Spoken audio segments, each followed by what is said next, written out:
15 months ago, I spent over $20,000 purchasing Bitcoin mining equipment, and in this video, I'm going to show you how much money we've made, what that equipment looks like so far, and what I wish I knew before I got started on this project. So without any further ado, let's jump right in. Okay, so I'm in my basement right now, and as you can see, I got a bunch of 3D printers behind me, and that's because I also run a 3D printing business. Now, the computer that I use to manage that business and design all of the products also happens to be the same computer that I'm using for all of my crypto mining.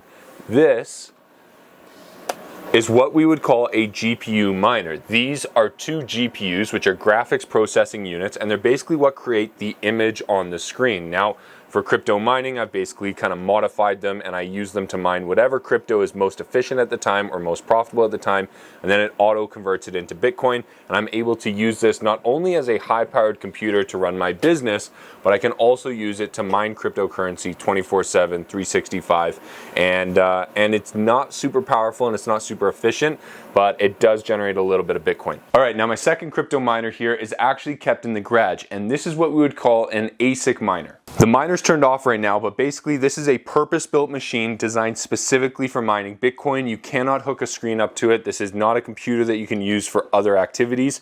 This is literally a purpose-built machine specifically designed for mining Bitcoin, and it has been running for about 15 months non-stop without a single issue so far. It is quite loud though, and it produces a lot of heat.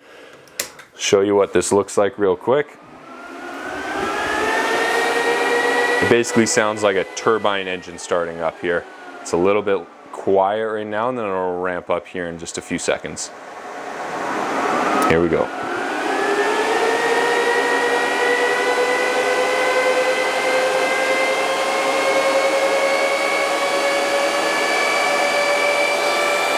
And then as soon as this starts up, you can start to feel the heat coming off of it. All of the fans are going full speed, and now it's mining for crypto.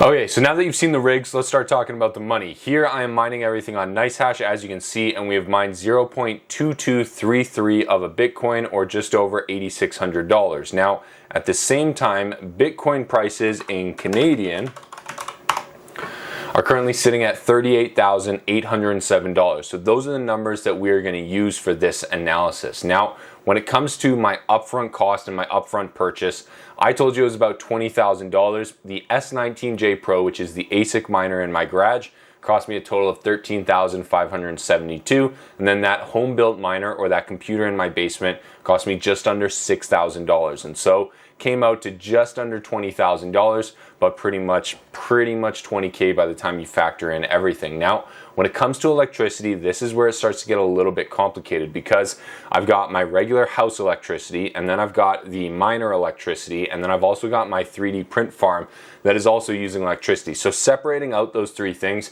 has become very, very difficult as time has gone on. So what I've done here is I've taken my basically 3-month average electricity bill from before I started mining and printing, came out at $177, and then I've basically deducted that from a bunch of my bills here and come out to an average price of around $275 per month that I am spending on electricity for the miner. My current rates are 0.0679 cents per kilowatt hour plus service fees. So I've got a pretty good electricity rate when it comes to the actual cost that it is to run these machines. Now, overall, here is what the actual investment breakdown looks like. So it's actually kind of exciting here. The total investment, like I said, just under $20,000, $19,460. We have mined 0.2233 of a Bitcoin. The current price of a Bitcoin is $38,807. We'll update that. 38807. The total Bitcoin mine means that I'm at $8,666. My electricity cost so far for the 15 months that I've been running everything so far is $4,395. You can see that number right here. That's basically the sum of all of the electricity that I've allocated to my miner. And that means that my Bitcoin mined minus the electricity cost gives me a total profit right now of $4,271, kind of excluding the upfront cost. And so with that upfront cost, I've basically returned about 21.95 or 22% of my initial investment back in the form of profit after I cover electricity, which in my head, 21.95 over 15 months is a great return. You can't really expect that on a consistent base in the stock market. So I'm very, very happy with that. Unfortunately, I went into this endeavor and I actually bought this equipment with the hope and the goal of getting 100% ROI in 1 year. Now, in this time period that I've been doing this, Bitcoin has fallen from it started at 45 when I got started. It went up to 69,000 USD, and then it fell all the way back down to like 16,000, 14,000 USD. And so we have been on a roller coaster of Bitcoin prices. So the fact that I'm up about 22% right now, or I have a 22% ROI, I am very, very happy with. I will take that. I think it's not too bad. The downside here, and where I'm actually losing a lot of the money, is that the equipment that I purchased for $13,000 or for $6,000 here is no longer worth that amount. And so I do have some depreciation here. And when you take that into consideration, I'm probably not as profitable as I would like to be. And so lots of different factors here, lots of different things kind of going on.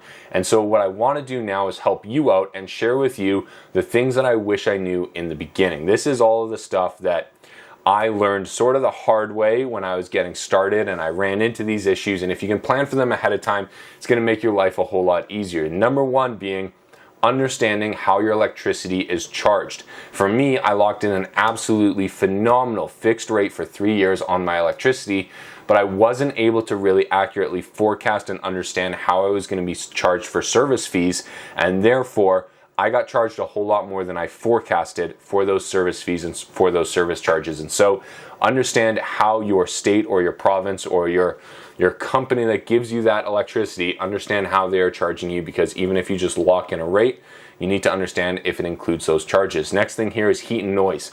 Both of those miners produce a lot of heat. The ASIC miner produces a ton of heat, and the GPU miner in the basement produces a little bit of heat, but it's consistent. You need to be aware of that. You also need to be aware of the noise. The computer in the basement doesn't make a whole lot of noise. It's kind of like a really quiet hum, but the ASIC miner in my garage makes a whole lot of noise, so it has to be isolated from the house, and you gotta be really, really careful about how you set that up. Profitability also fluctuates drastically based on the number of people that are mining for Bitcoin and the price of Bitcoin more than anything else.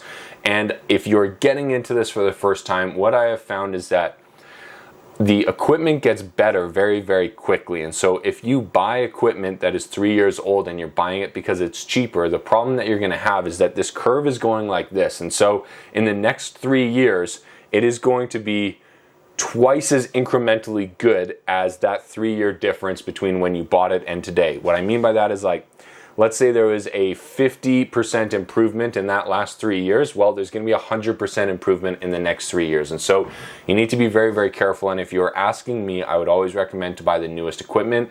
I say that because I'm now a year and 3 months or a year and a half into this endeavor, and the equipment that I have is still profitable. But if I bought the old equipment when I got started, it might not have been profitable at that $16,000, $17,000, $18,000, $20,000 US Bitcoin level, which means I would have had to just shut down. Next one here is to buy your equipment in the down markets. The price of the equipment fluctuates based on the price of Bitcoin. It's not about how much it costs to make that equipment. It's about how much money that equipment can generate. That is how the price of that equipment is determined. And so if you can buy your equipment when Bitcoin is at a low, you have a better chance of getting into that equipment at a really good price. And personally, I think of this as a long-term passive project. I do not plan to sell that Bitcoin. I plan to basically hold and accumulate as much mined Bitcoin as I possibly can. And we're gonna see how it plays out over the next few years.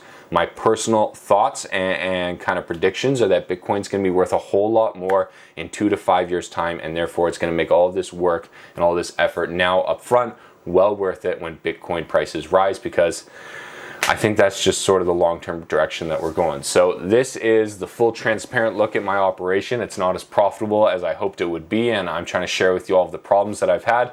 So if you get any value out of that, please remember to click that like and subscribe button. It helps me more than you know. And thank you guys so much for watching the channel. Thank you for staying interested in what I'm doing. And if you have any questions, or you want to learn more about what I'm doing, or you want me to make another video about something, just leave a comment down below. Thank you so much, and we'll see you in the next one.